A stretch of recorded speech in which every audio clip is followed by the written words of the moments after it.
Okay, so everyone is always looking for the perfect like pan-seared salmon. You want to have salmon at night.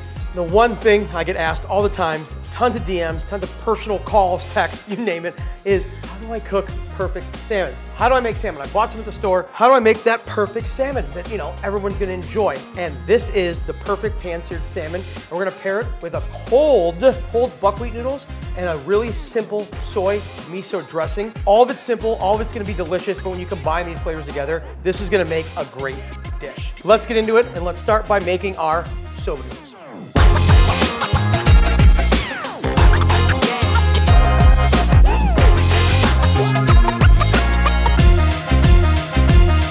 So you wanna start with your soba noodles. You wanna get your nice, delicious buckwheat noodles. Now these are gonna cook really quick, so we have some boiling water. We're gonna salt it. We're gonna drop our noodles in. We're already at a boil. Always make sure your pasta water is boiling. And I'm just doing one of the packs. I don't even know how much these weigh, but just one of these little packs. If you're doing it for a family of 4 or 5, just cook them all. Cook all of them because we're gonna do it cold, so you can save it for later. So these are going in, our water, and these cook fairly quickly. I'd say these cook within like 4 minutes, and then we're just gonna dump them in an ice bath. So I just have some ice. We're gonna fill up with water. We're gonna make our ice bath.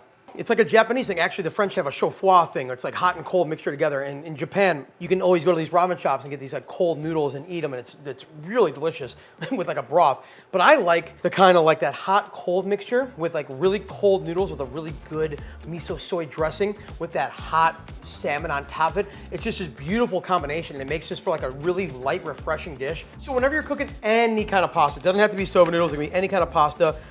I have chef hands, so I can kind of test to see if it's ready or not. But if you have your ice water next to you, you can just dip in the ice water, and then it's not hot, you can handle it, and you can kind of taste it. Those need like 1 minute and 30 seconds, and they're ready to go.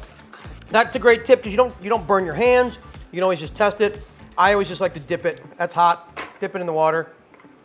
That's about 45 seconds out. I can just tell by touching it. That's about 45 seconds out. Yep. So these are ready. We're just gonna go right into our ice water.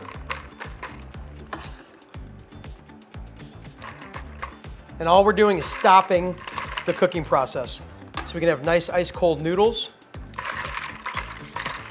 So those need to be probably about 5 minutes, and then we're gonna take them out of the ice water so they don't absorb all that water. But these will take about 5 minutes to get completely cold.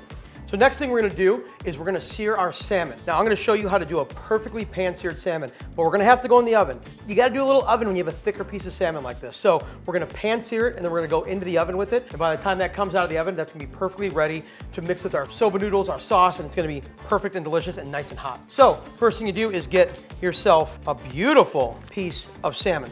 This is Lac du Art salmon. I like Lac du Art salmon because it has a good fat content, and it just has a wonderful flavor. So for this, we're just gonna do salt, both sides. A little bit of our 3 peppercorn blend. This is pink peppercorn, black pepper, and there's a little bit of Szechuan peppercorns in here. Pat that, other side. And the key to this is getting a very, very hot pan. So we're gonna crank this bad boy up. So while this is getting hot, I'm gonna turn my oven on broil. This is one of those things, if you have a good broiler, then you don't have to turn your oven to like 500 degrees and pop it in there. I have a pretty good broiler, so I'm gonna pop this in the pan to finish it. Olive oil. Like I always tell you, if you're watching any of my videos, when you make fish, you're making scallops, you're making anything, any kind of fish or scallops or shrimp, anything like that, I take it out of the package it comes in. I wipe it down and I put it in the tray and I put it back in the fridge. Always put it back in the fridge, and I put it in there for about 2 hours, uncovered. So it's not so like wet. You don't want that wetness. This is nice and dry, and it's sticking, the seasoning's sticking to it real nice. So that is perfectly been rested in the refrigerator. So our pan is smoking hot. That's what you want. You want it super hot. Let it have a little touch, kind of like let it taste the oil a little bit. Let it taste that oil, and then kind of set it down away from you. So if you splash, the oil splashes away from you, like this. And then what I do is I kind of just give it a little press and just let it sit there for a second. Let it just kind of chill out, let it taste that oil, let it get used to its environment, and then we're gonna pick it up and do a quarter turn like I've always been teaching when I teach people how to cook salmon or scallops or a whitefish, Chilean sea bass, you name it. Pick it up, turn it, and then re-rest it. So that's searing.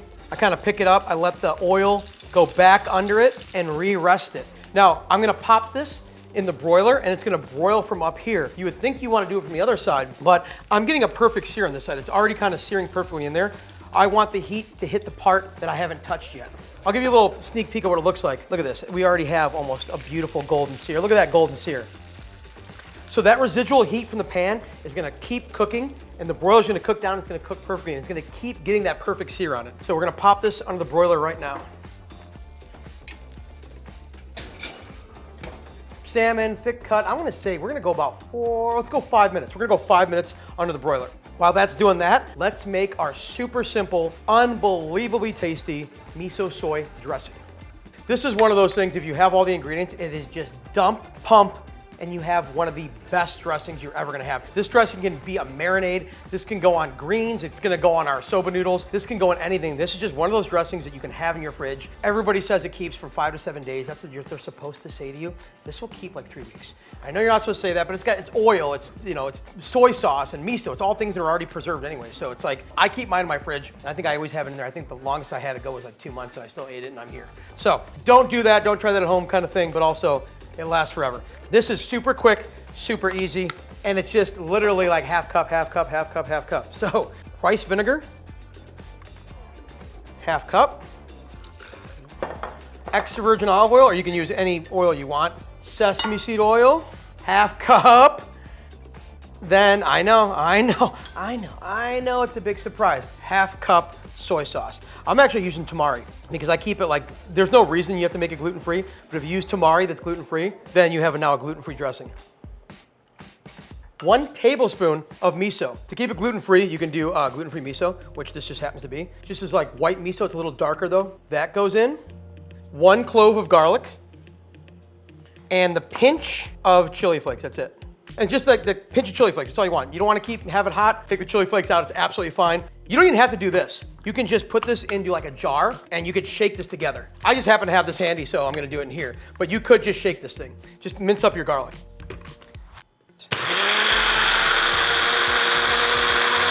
That is a fast dressing. That was 10-second pulse, and let's try it. I mean, I make this all the time, so I know it's good. Every single time. That is a great dressing. All right, let's check our fish. Our salmon is ready. So my rule for cooking is always 90% cook on one side, let it kiss for 10% the other side. That gives you 100. Look at that. Look at that perfect sear. And if you want, while you have that nice hot oil, just give it a little bath. Making sure it cooks. Flip it back over, give it a little more oil. That's its own fat too. It's got a lot of its own fat coming out of it and that oil. And this is just like ensuring it's cooking all the way through. But this is done. We're gonna push this off to the side and let's make our soba noodles mixed with our accoutrements. You're gonna see, this is really refreshing and really delicious. Our soba noodles are ice cold and drained. Our salmon is kind of resting right now.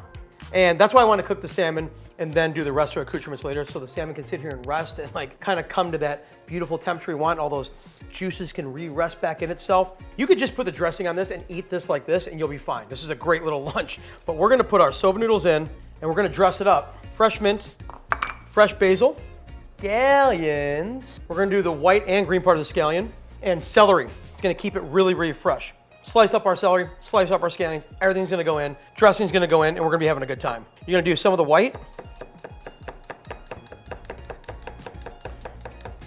and some of the green.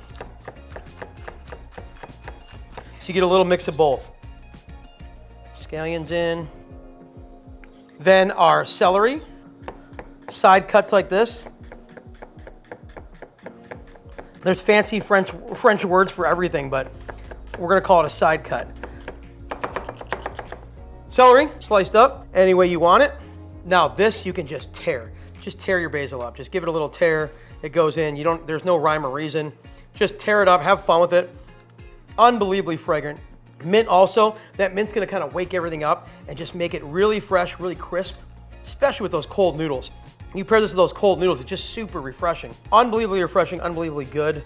This isn't really in the recipe, but I like to throw a little bit of chili flake in there just to kind of have a little fun in every little bite. And we take our soy miso dressing. We're just gonna kind of coat it. And then we're just gonna do a light little toss. Just a light toss on it. Just kind of incorporating everything, mixing everything together, getting everything coated. If you put way more celery in here, way more herbs, you're gonna have way more fun. I suggest doing that. And here's how we're gonna plate this cat up. Just bowl. You're gonna go right in the middle. All those herbs, all that scallion in there. We're gonna grab our salmon, which has been resting but is still nice and hot. That's gonna go on there. You know, I like to garnish with a little more of everything we put on it. So I'm just gonna grab some mint, basil, celery, and scallions, and I'm just gonna do a little more for the garnish. So our mint, our basil, pinch of our chili flakes. The one thing about this dish is you think you'd smell the salmon, but actually, everybody's saying it here, you can smell the dressing. You can smell that soy miso dressing. That's what's like perfuming everything. Let's dig into this bad boy. Oh my gosh, look at that. That is, you can't get, that is perfectly cooked. Perfectly cooked salmon. Beautiful. Hot, flaking off, cold soba noodles.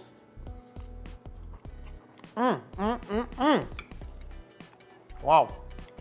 There's everything you want. That is like that hot, cold. The soba noodles were so ice cold with that dressing, that hot, flaky salmon over it, and that miso and soy. You get all that umami, and that fat of the salmon kind of just calms everything down. I personally just love all the herbs and that crunch of the celery and the scallions, and just everything kind of comes together to make this really beautiful, cohesive dish. Even though one part is completely cold and one part is really, really hot, it's like you're having fun. It's like a flavor country of just going off in your mouth of like textures and hot, cold, and herbaceousness and super umami from the soy and salt, and it just has all this going on with it, and it just makes for like the ultimate fun bite. This is like just a completely addictive dish and just super fun. Try this, tell me what you think, tell me what else you want to see me make, because it's dishes like this that make me love doing this every single day. So, enjoy. Hey guys, Brad Miller here. Thanks so much for watching my recipe videos. Make sure to like and subscribe. It really helps out the channel, and it keeps me making these really fun videos for you guys, because that's honestly what I love to do. I love making really fun recipe videos for all you guys. So like, subscribe, and hey, comment below and let me know what you guys want to make, what you guys think. Just keep rocking and rolling with it.